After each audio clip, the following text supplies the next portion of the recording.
10 કે 11 જુલાઈ ક્યારે છે યોગીની એકાદશી? જાણો ભગવાન વિષ્ણુના પૂજનનું શુભ મુહૂર્ત.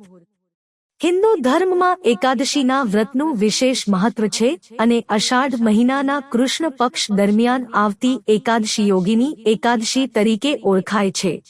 માનવામાં આવે છે કે આ એકાદશી તમામ પાપોનો નાશ કરે છે અને વ્યક્તિના જીવનમાં સુખ તથા સમૃદ્ધિ લાવે છે. ક્યારે છે યોગીની એકાદશી? પૌરાણિક માન્યતાઓ અનુસાર યોગીની એકાદશીનું વ્રત રાખવાથી 88,000 બ્રાહ્મણોને ભોજન કરાવવા સમાન આધ્યાત્મિક પુણ્યની પ્રાપ્તિ થાય છે. આ વર્ષે યોગીની એકાદશી 10 જુલાઈએ મનાવવામાં આવશે. યોગીની એકાદશી શુભ મુહૂર્ત. એકાદશી તિથિ આજે રાત્રે 9 જુલાઈ 2026 રોજ 9:31 વાગ્યે શરૂ થશે અને 10 જુલાઈના રોજ રાત્રે 10:11 વાગ્યે સમાપ્ત થશે. પારણા વ્રત સમાપ્ત કરવાનો સમય 11 જુલાઈના રોજ સવારે 5:40 થી સવારે 8:24 સુધીનો છે. યોગીની એકાદશી પૂજન વિધિ. એકાદશીના દિવસે સૂર્યોદય પહેલા જાગીને સ્નાન કરો અને સ્વચ્છ પીળા વસ્ત્રો ધારણ કરો. ત્યારબાદ હાથમાં જળ લઈને વ્રત કરવાનો સંકલ્પ લો. પછી પૂજાના સ્થાનમાં એક પાટલા કે ચોકી પર પીળું વસ્ત્ર પાથરો અને ભગવાન વિષ્ણુની મૂર્તિ અથવા ફોટો સ્થાપિત કરો. તેમને પીળા ફૂલ, અક્ષત, ફળ, ચંદનનો લેપ અને ભોગ અર્પણ કરો. ભગવાન વિષ્ણુની પૂજામાં તુલસીના પાનનો સમાવેશ કરવો અનિવાર્ય છે.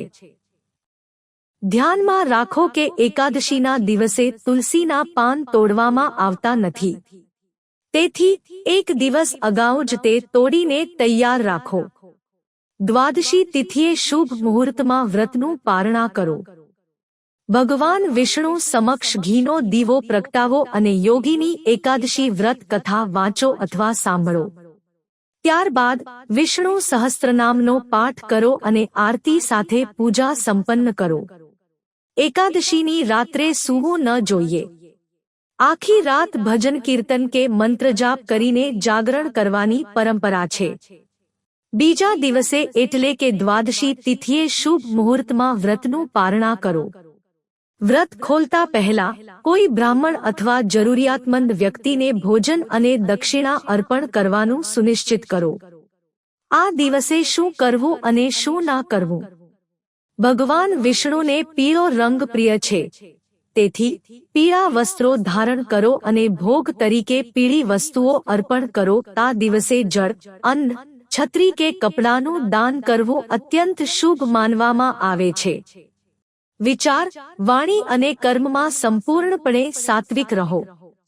બ્રહ્મચર્યનું પાલન કરો.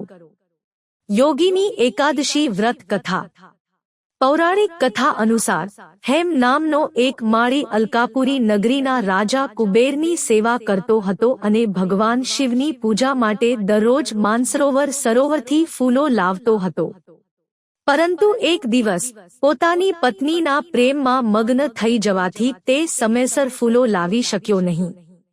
આનાથી ક્રોધિત થઈને કુબેરે તેને શ્રાપ આપ્યો કે તેણે પૃથ્વીલોક પર આવીને પત્નીથી વીરની પીડા ભોગવવી પડશે અને કોઢના રોગથી પીડાવવું પડશે. વ્રત રાખવાથી શારીરિક બીમારીઓથી મળે છે રાહત. શ્રાપના પ્રભાવ હેઠળ એક ભટકતી હેમા માલી ઋષિ માર્કંડેયના આશ્રમમાં આવી. તેમની દુર્દશા સાંભળીને ઋષિએ તેમને અષાઢ મહિનામાં યોગીની એકાદશીનું વ્રત રાખવાની સલાહ આપી. હેમા માલીએ આ વ્રત ખૂબ જ ભક્તિભાવથી પાળ્યું. પરિણામે તેમનો કુષ્ઠરોગ સંપૂર્ણપણે મટી ગયો અને તેમણે પોતાનું દિવ્ય સ્વરૂપ પાછું મેળવ્યું અને તેમની પત્ની સાથે ફરી મળ્યા. ત્યારથી એવું માનવામાં આવે છે કે આ વ્રત રાખવાથી શારીરિક બીમારીઓથી રાહત મળે છે અને અજાણતા કરેલા પાપોથી મુક્તિ મળે છે.